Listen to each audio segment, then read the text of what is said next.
I'm Elias.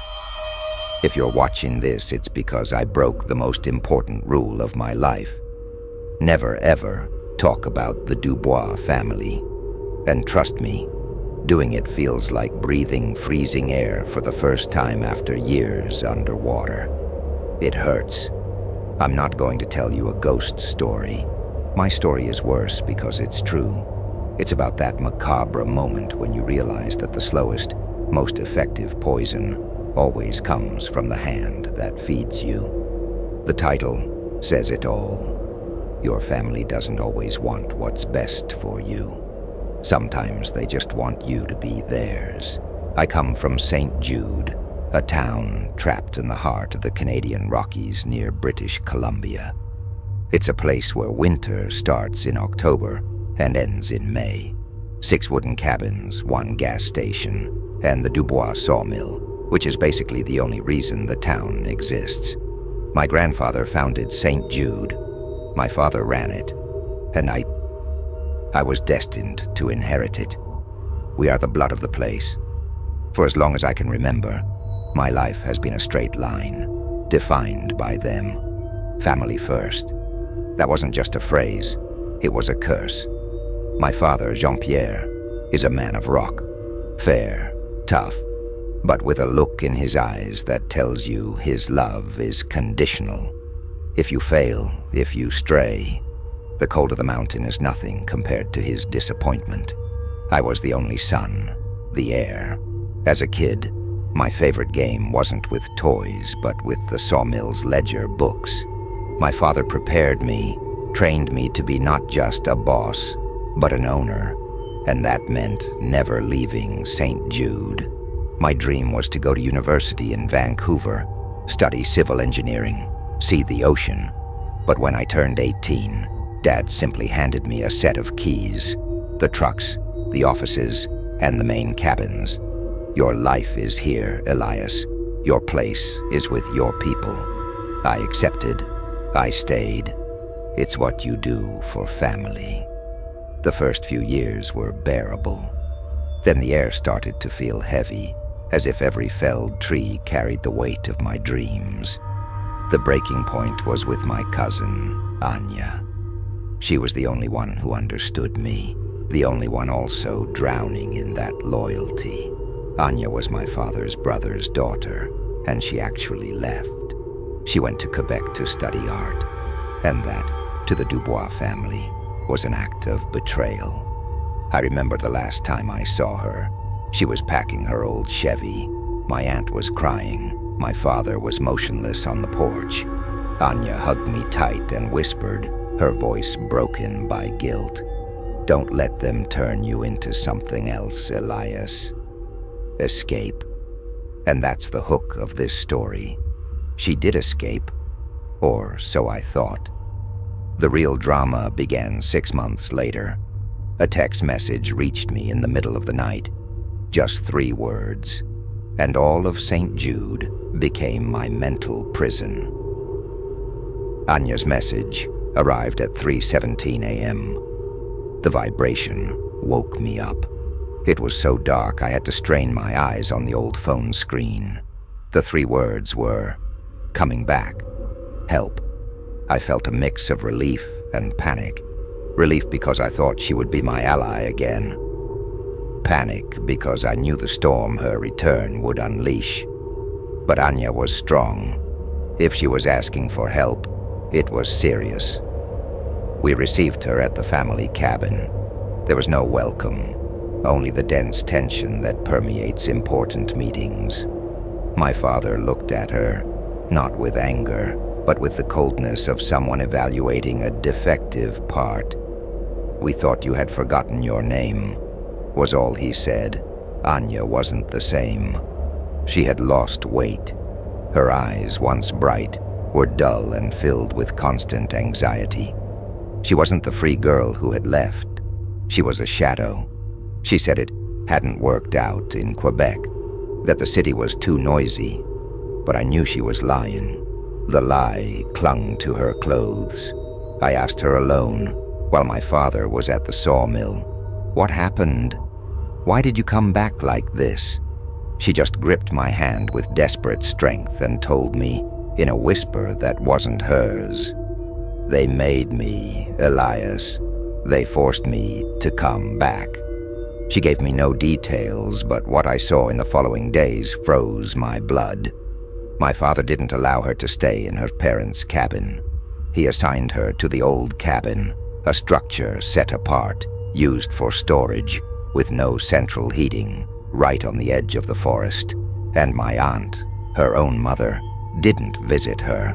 It was as if they had put her in emotional quarantine.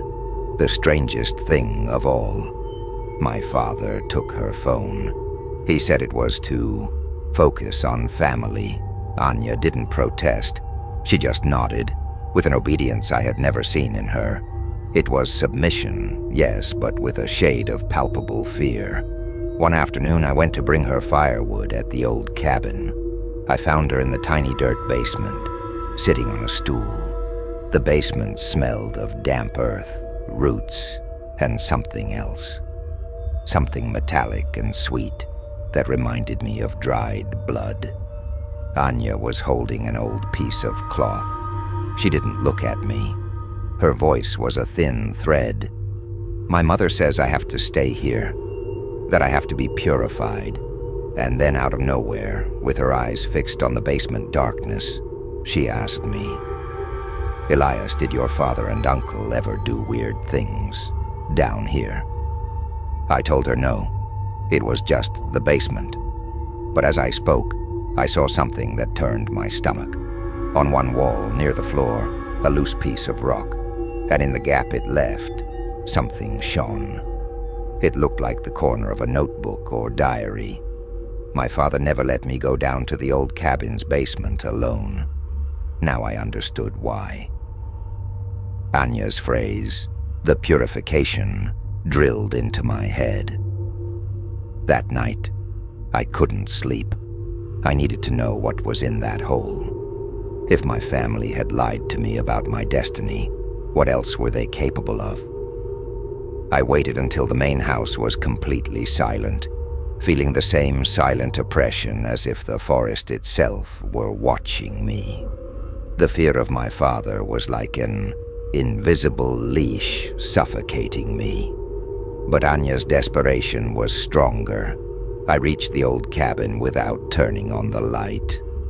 I used only my mobile flashlight, pointing at the floor. The smell of damp earth was more intense. I knelt and searched for the loose rock. When I took it out, the notebook was there, wrapped in old plastic. It wasn't Anya's. It was much older. The first pages were yellowed. They belonged to my father's aunt, Amelia Dubois, my grandfather's sister, a woman no one mentioned. She had tried to leave the town in the 50s and suddenly got sick and stayed. The diary was a macabre tale of forced loyalty. Amelia wrote about the sawmill as a living being that demanded sacrifices. She wrote about the meetings my grandfather held in the basement to secure the wood harvest. And then the writing became frantic, full of cross-outs. I read an entry from 1958 that stole my breath. It said, "They are teaching me. They say if the blood stays in the earth, the wood will remember and protect us. But it's not my blood. It's the mountains. It's not my baby. It's not fair." I stopped. My heart was pounding so hard, I thought my father, 100 meters away, would hear it. Amelia's baby. What the hell was she talking about? The last pages were a constant repetition of 3 phrases, written until exhaustion. "I am of the wood. Family is the root. I cannot leave." And then the same smudge of running ink I read in the other tale. As I read, I heard a dull thud upstairs on the wooden floor. I froze. My flashlight started flickering violently, not because of the battery, but as if something was gripping it from the other side. I quickly tucked the diary away, closed the hole with the rock, and crawled out of the basement. When I entered the main room, there was nothing. but the street door was ajar, and a gust of icy wind was scattering the ash from the fireplace.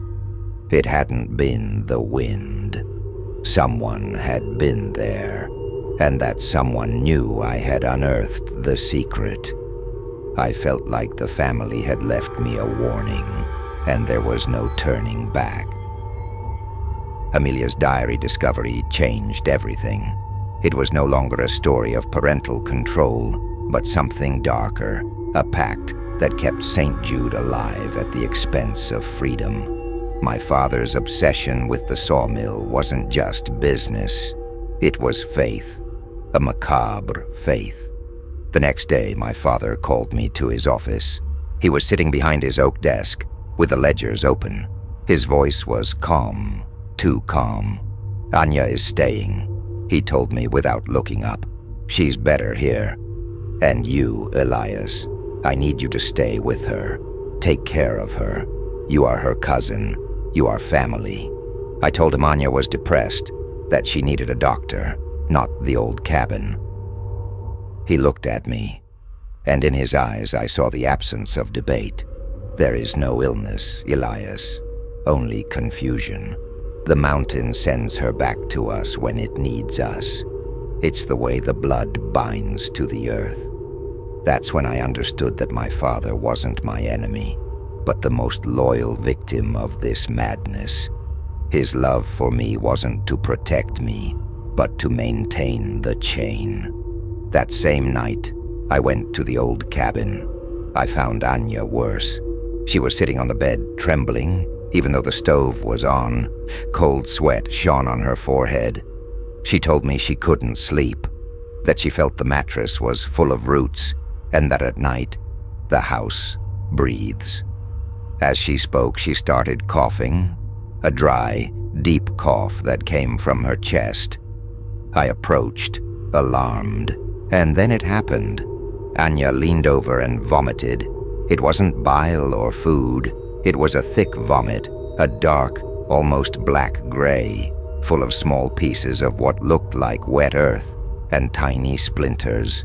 The smell was unbearable, worse than the basements.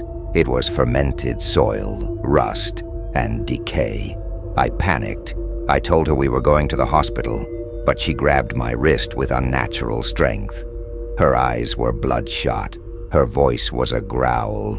"No, I can't leave. The house won't let me. It says the sawmill is hungry." I let go of her. I ran out of the cabin, feeling nauseous, not just from the smell, but from the macabre horror of what I had just witnessed. It wasn't just a psychological terror. The poison had become physical. The earth was inside her. I called my mother from the town gas station. Desperate, I told her about the vomit, the diary, the purification. My mother listened in silence. When I finished, she said something that broke my soul. "I'm sorry, son. Your father and I made a vow. Family always stays. It's for the good of everyone." And then, with a tone of pleading I had never heard from her, "Elias, run. Don't go back to the basement. The next ritual is for your loyalty."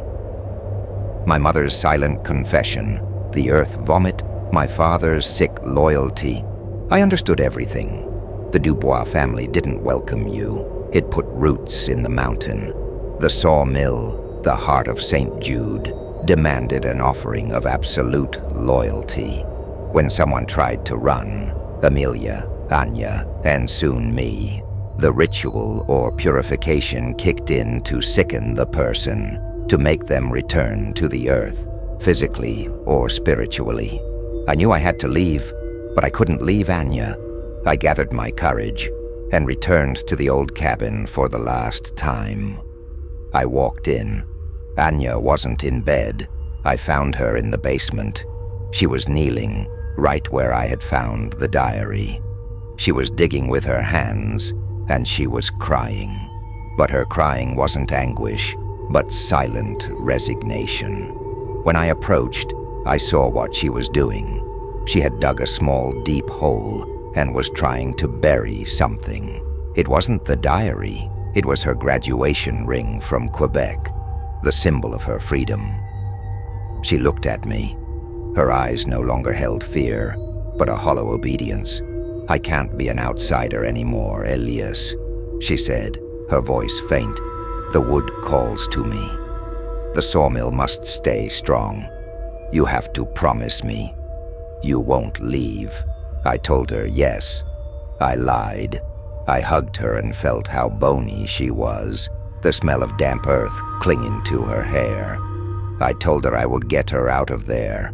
As I helped her up the stairs, my eyes fixed on the hole she had dug. There wasn't just Anya's ring.